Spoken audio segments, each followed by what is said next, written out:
next is social media is just a click away. I mean, everybody's got cell phones, everybody's got laptops that they're always using. So when something happens, not only is it just the player that is writing something on their Twitter, but it's also the fans. It's, not necessarily you guys specifically, but it's the fans in general that are taking these pictures. A great example of that would be Michael Phelps. This first picture is after he had won his 8 gold medals. That's the image that we have in our head. That's great, kind of like the simulation that we did earlier. But now, unfortunately, because he went out, not saying if it's good or bad or not, but he went out, somebody took a picture of him smoking marijuana, and now this is the image that we get in our head. So really, social media is everywhere. It's being used everywhere, and it's definitely not something that's going away anytime soon. And again, shining a light on kids. We want our athletes to be positive role models. According to a study done by Pingdom, 15% of all social media users are between the ages of 0 to 17. So not only could the kids be turned off to this, but it could also be the adults are getting turned off and they don't want their children following these athletes. The NFL is the first professional organization with rules related to social media. The 4 main rules during the game. The first one is that all NFL athletes are not able to tweet 90 minutes before the game starts, and they can't tweet or use any kind of social media after the game, and not until all of those the after-game interviews have been finished. The second one is no officials or anybody even related to the department is allowed to use Facebook, Twitter. They can't be posting anything at any time.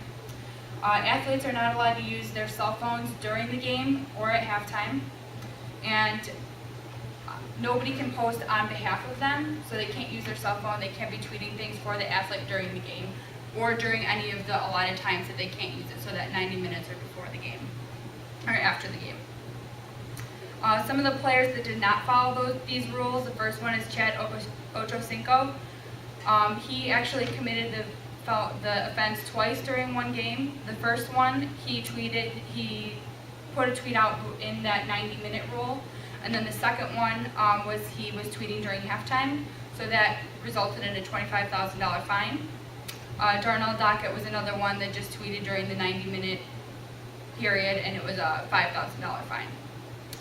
Some of the positives that have come from this would be the money that is used for the fines go to charity. Sometimes the players can pick which charities that they want the money to go to, if it's a personal charity of theirs, but otherwise they have 2 different charities. The first one, I want to make sure I get this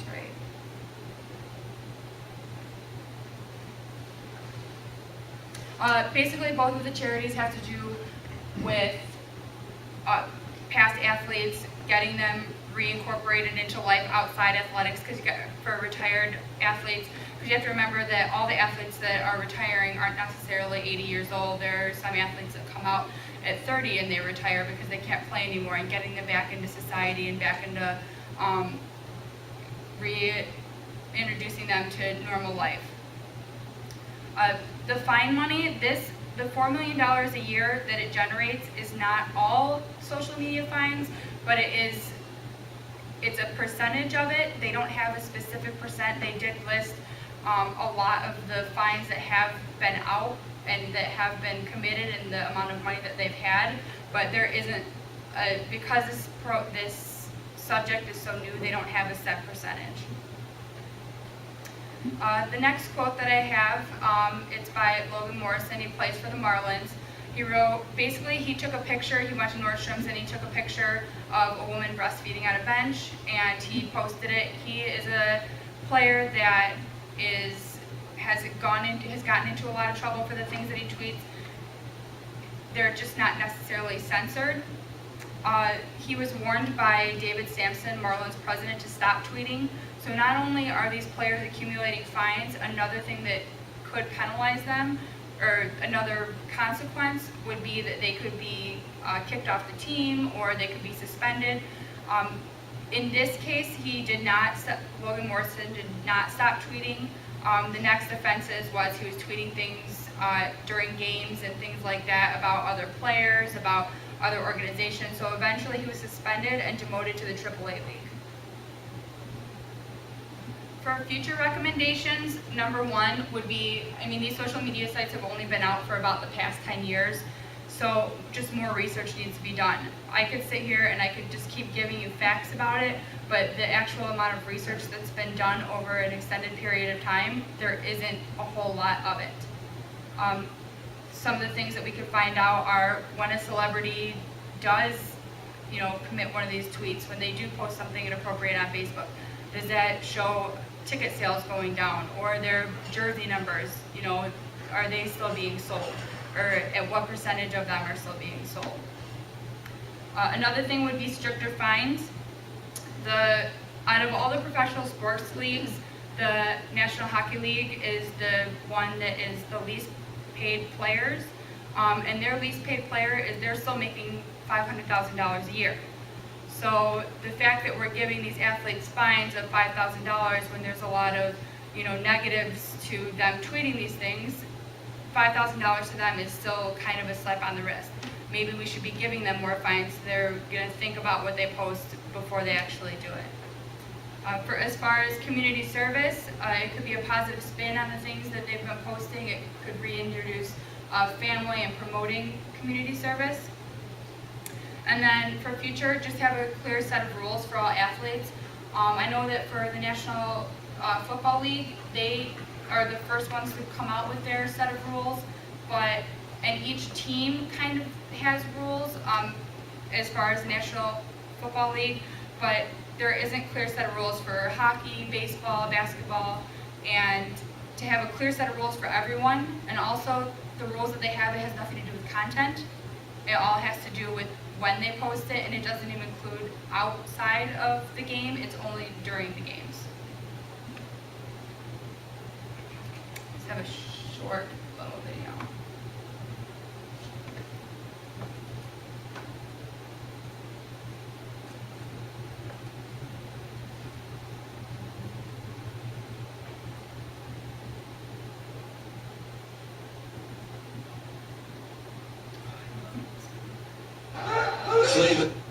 Matthews is turning the NFL upside down. I already.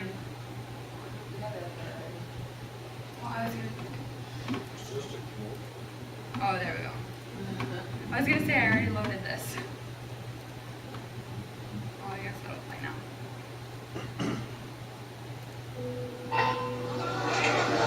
Away they go. The champion underwater. Up he comes Phelps, and he's pretty much in front. At one, it's Kozanovsky, then it's Burmeister, Shibata alongside Phelps. On the other side, it's Wu Ping, Chen Yin, Sportsov, and Drimioniakis is up there in lane number 8. Early leader in lane 7 perhaps, it'll be Sportsov. Finalist in Montreal and Athens. Phelps up there as well, turning in front of Kozanovsky, and then Sportsov at the first, under world record pace.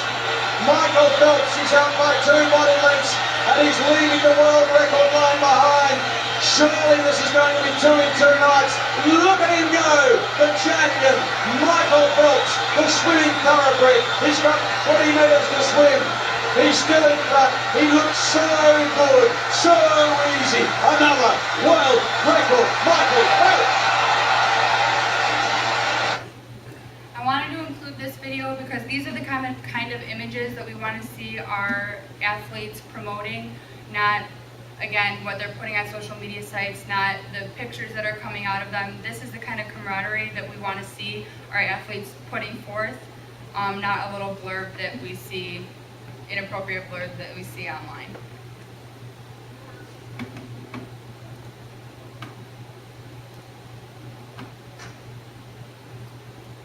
Are there any questions?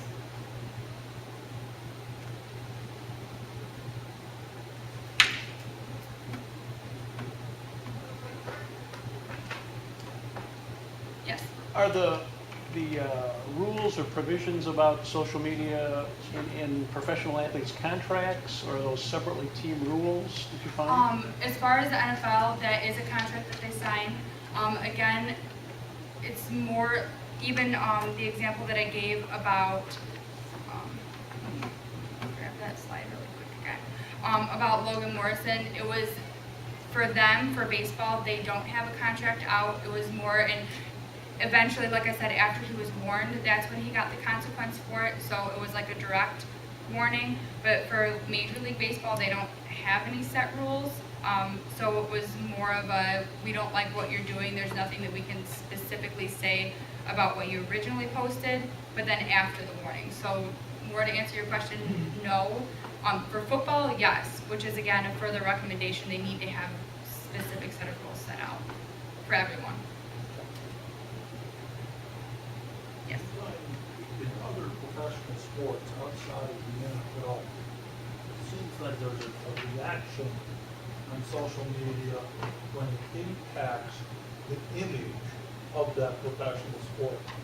Major League Baseball, National Football Association.